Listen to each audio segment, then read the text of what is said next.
I won the National Board of Review, and this is all happening so fast. And I told Clint, I said, I've been in this business 50 years, but I finally feel like I hit the big time. Kathy Bates's life at 77 is hard to watch, to say the least.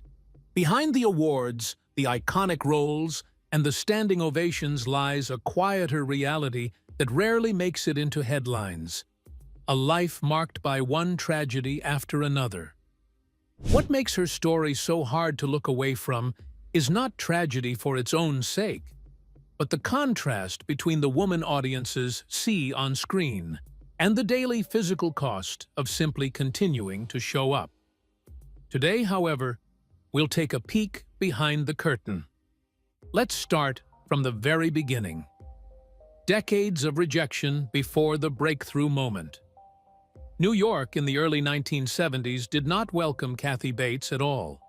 It was a city of auditions stacked like paperwork, of casting calls where hundreds of actors would pass through a single room and leave without names being remembered. She arrived after studying theater at Southern Methodist University in Texas, stepping into an industry where talent alone rarely opened doors. The system was already rigid. Leading roles were being shaped around narrow physical expectations, and Bates, like many character actors, was quickly placed into a category before she could define herself. She waited tables, took small stage jobs, and auditioned constantly, often without callbacks. The rejection was constant and painful. In interviews over the years, Bates has reflected on being told directly that she was too heavy or not Hollywood enough for leading roles. In a period when actresses like Meryl Streep, Glenn Close, and Jessica Lange were beginning to define prestige film performance, Bates was still largely confined to theater and minor television appearances. Stage work became her refuge. In off-Broadway productions, casting was more flexible, and performance carried more weight than appearance. By the late 1970s and early 1980s, she had built a reputation in New York theater circles as a serious, precise performer. She appeared in productions such as Vanities and other regional theater work that kept her active but not visible to Hollywood decision-makers. Financial instability remained constant. Like many working actors in New York at the time, she moved between apartments and short-term work, sustaining herself through restaurant jobs and stage pay that rarely reflected the intensity of her work.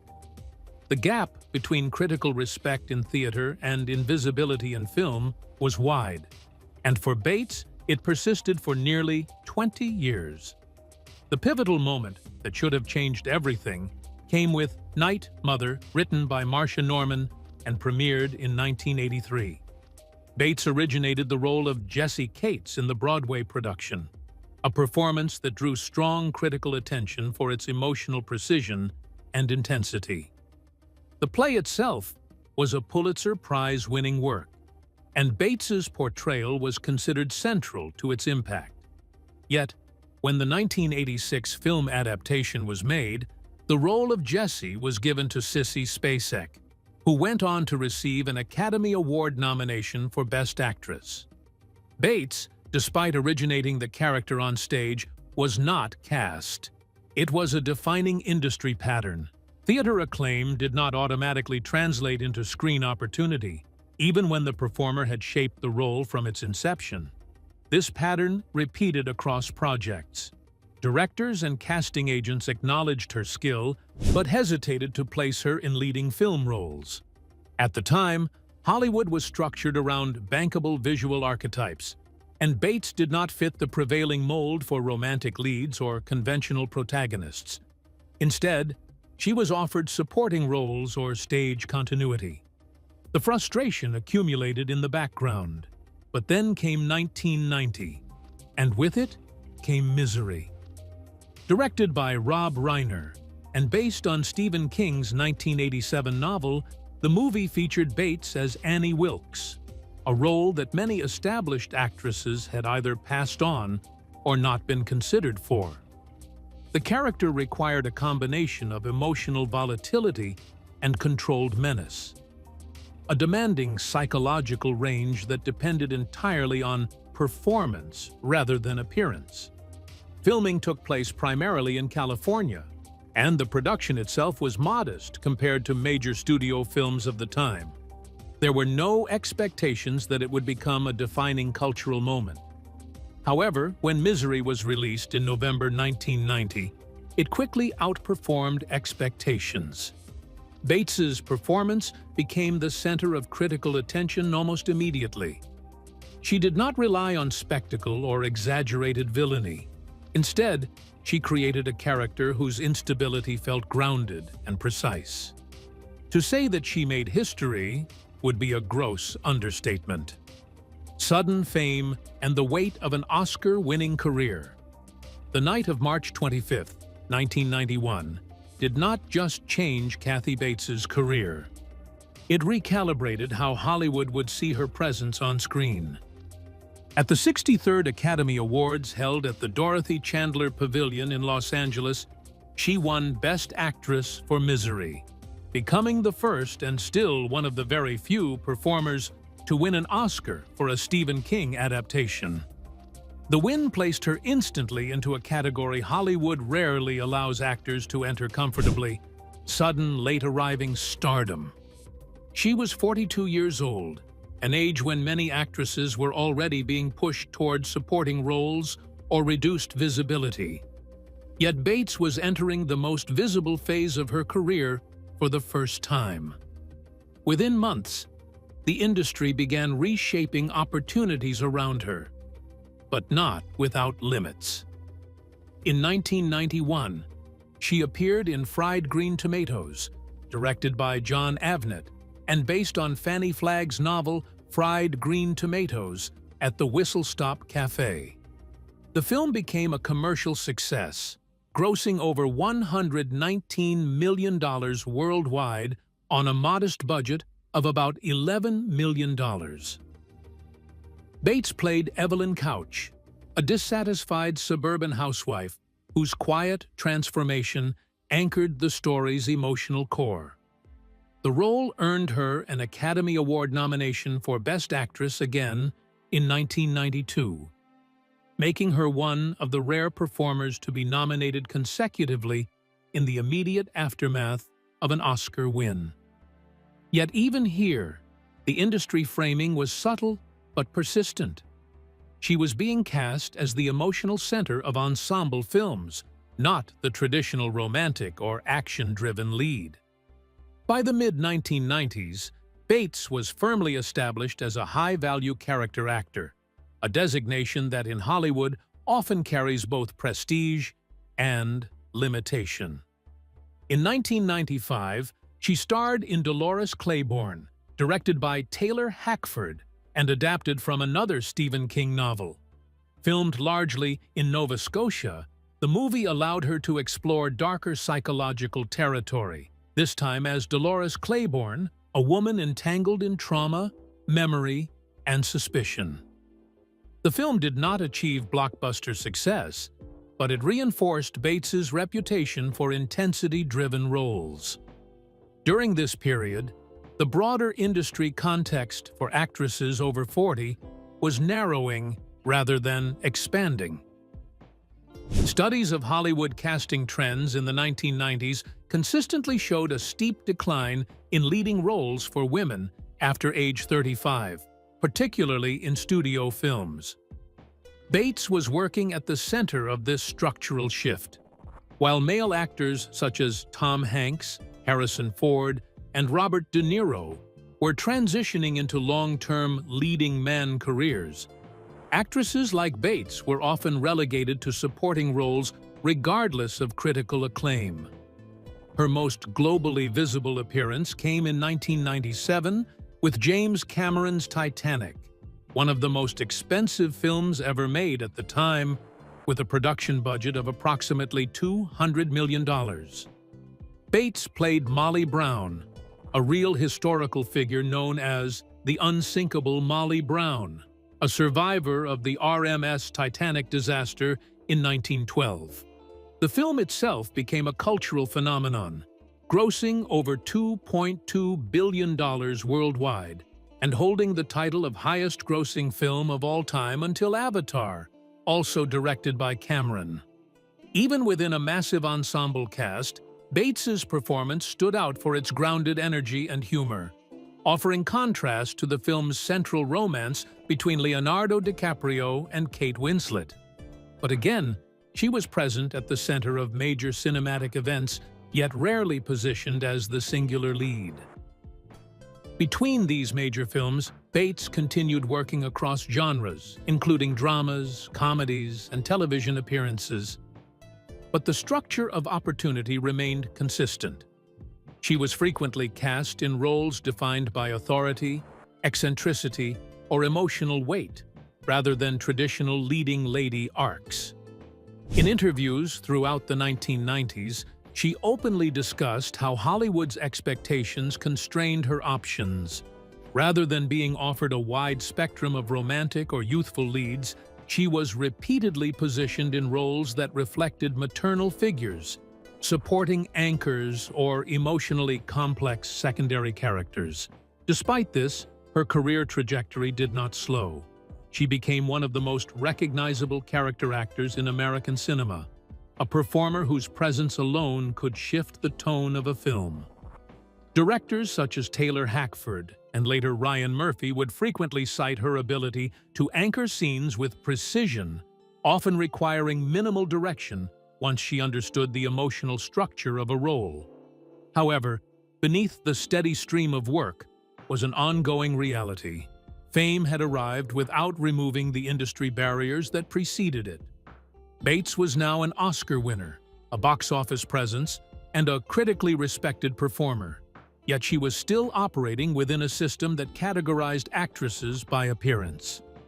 By the late 1990s, as Hollywood entered a new era of franchise filmmaking and global box office expansion, Bates's role within the industry became even more specialized.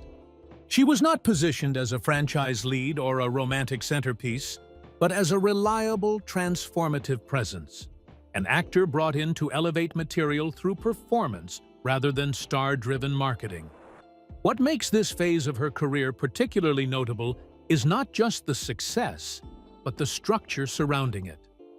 From Misery in 1990 to Titanic in 1997, Bates appeared in 3 films that defined entirely different cinematic worlds: psychological horror, domestic drama, and large-scale historical romance.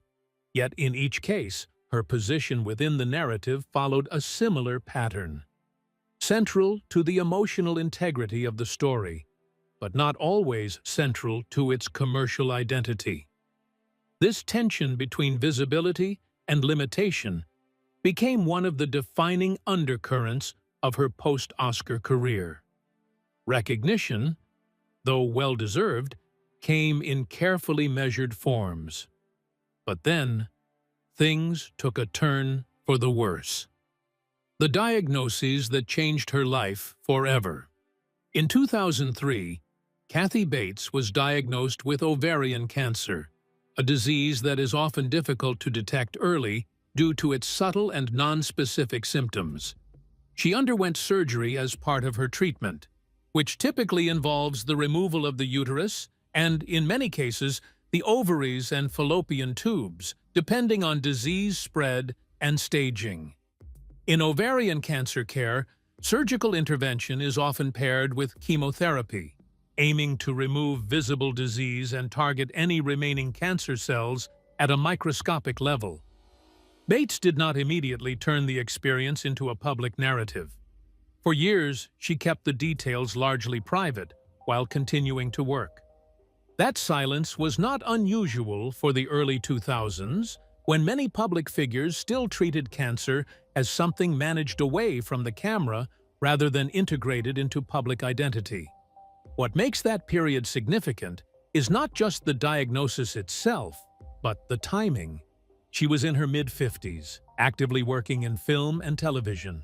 But then in 2012, another diagnosis arrived, this time breast cancer, requiring a double mastectomy. This second diagnosis marked a shift in how she chose to speak publicly. Unlike 2003, she began discussing her experience more openly in interviews, not as biography, but as awareness. She described undergoing further surgical procedures and the emotional recalibration that comes with confronting cancer twice. In medical terms, patients with multiple cancer experiences often describe what clinicians call scan anxiety, which is the heightened psychological response to routine follow-ups and imaging that becomes associated with fear of recurrence. Between these two medical events lies a critical but less visible consequence: lymphedema. Following cancer treatment, particularly when lymph nodes are removed or damaged, the lymphatic system can lose its ability to properly circulate fluid. This can result in chronic swelling, most commonly in the arms or hands. Bates developed this condition after her breast cancer surgeries. It is not curable in the traditional sense. Treatment typically involves compression garments, manual lymphatic drainage therapy, and long-term lifestyle adjustments aimed at controlling symptoms and preventing worsening. She has described the condition in practical, unromantic terms: compression sleeves worn daily, physical discomfort, and limitations in movement that affect ordinary actions like lifting objects or traveling. What distinguishes lymphedema from many visible disabilities is its invisibility. It does not announce itself on screen or in public appearances unless deliberately disclosed. That invisibility has made it one of the least publicly understood long-term consequences of cancer treatment. Despite affecting hundreds of thousands of cancer survivors in the United States alone. What complicates Bates's experience further is the intersection of chronic illness with a physically demanding profession. Acting is not only emotional performance, but also logistical endurance. Long hours on set, repeated takes, travel, and physical blocking. Managing lymphedema in that environment requires constant adjustment. She has spoken about the discipline required to continue working, monitoring symptoms, planning around physical strain, and adapting roles and schedules to accommodate health needs without withdrawing from her career. Her choice to initially keep her 2003 diagnosis private reflects a broader cultural context in Hollywood at the time. Early 2000s celebrity culture often separated illness from public persona unless disclosure served a specific advocacy or media narrative purpose. Bates's later openness in the 2010s reflects a shift in that culture, where public figures increasingly used personal health experiences to raise awareness, particularly around conditions like cancer and chronic post-treatment effects. In interviews after 2012, she emphasized survivorship not as triumph, but as continuity. Cancer treatment, in her framing, did not return her to a previous version of health. It produced a new baseline that required ongoing management. This perspective aligns with modern oncology survivorship models, which treat post-treatment life as a distinct phase of care, often involving long-term monitoring, rehabilitation, and quality-of-life management. But there is a silver lining. For all of her life, Kathy Bates has been told what she can be and what she can't. Now, she wants to change that. She has decided to be a fighter, not a quitter. Still working, still fighting, still present. By the time Kathy Bates entered her late 70s, the trajectory of her career had already stretched across more than 5 decades. But what makes this final chapter unusual in Hollywood terms is not just its length, it is its continuity. In an industry where women over 60 are statistically underrepresented in leading television and film roles, Bates has remained consistently visible as a working performer still attached to major productions. A defining part of this phase began in 2013, when she joined Ryan Murphy's anthology series, American Horror Story. Her first major role in the franchise came with Coven, Season 3, filmed primarily in New Orleans, Louisiana, where she played Delphine LaLaurie, a character drawn from a historically documented 19th-century New Orleans socialite known for her brutality toward enslaved people. The role marked a sharp tonal shift from her earlier film work, placing her inside a modern television ecosystem built on serialized storytelling, ensemble casting, and rapid production cycles. Her involvement in the series did not remain limited to a single season. Bates returned across multiple installments, including Freak Show in 2014, Hotel in 2015, Roanoke in 2016, and Apocalypse in 2018. Each season required her to inhabit different characters with distinct psychological profiles, often under tight shooting schedules typical of high-output cable television production. Ryan Murphy has publicly described her work ethic in the series as unusually precise, noting that she arrives fully prepared and requires minimal adjustment once filming begins. From an industry perspective, her continued casting in a flagship FX franchise is significant. American Horror Story has been one of the most stable anthology formats in modern television, with viewership across early seasons ranging from several million weekly viewers in the United States alone. Bates's recurring presence placed her within one of cable television's most recognizable ensembles during a period when streaming platforms were rapidly reshaping the entertainment landscape. While many film actors of her generation transitioned into retirement or sporadic guest roles, she remained embedded in an active, high-visibility production cycle. Her performance in American Horror Story, Coven earned her a Primetime Emmy Award for Outstanding Supporting Actress in a mini-series or movie in 2014. She later received additional Emmy nominations for subsequent seasons, reinforcing her position not as a legacy performer, but as an ongoing competitive presence in television acting categories. What distinguishes this period is not only professional output, but physical endurance within it. By this stage in her life, Bates was also managing long-term health consequences from her cancer treatment history, including lymphedema. Despite these challenges, Bates has continued to take on roles beyond American Horror Story, including appearances in films such as Richard Jewell in 2019, directed by Clint Eastwood. In that film, she portrayed Barbara "Bobby" Jewell, the mother of the titular character played by Paul Walter Hauser.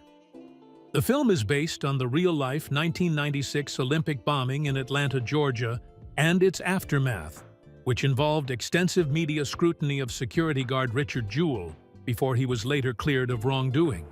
Bates's performance earned her an Academy Award nomination for Best Supporting Actress. Meanwhile, industry data over the past decade has consistently shown a steep decline in leading and supporting roles for actresses over 60, especially in mainstream studio productions.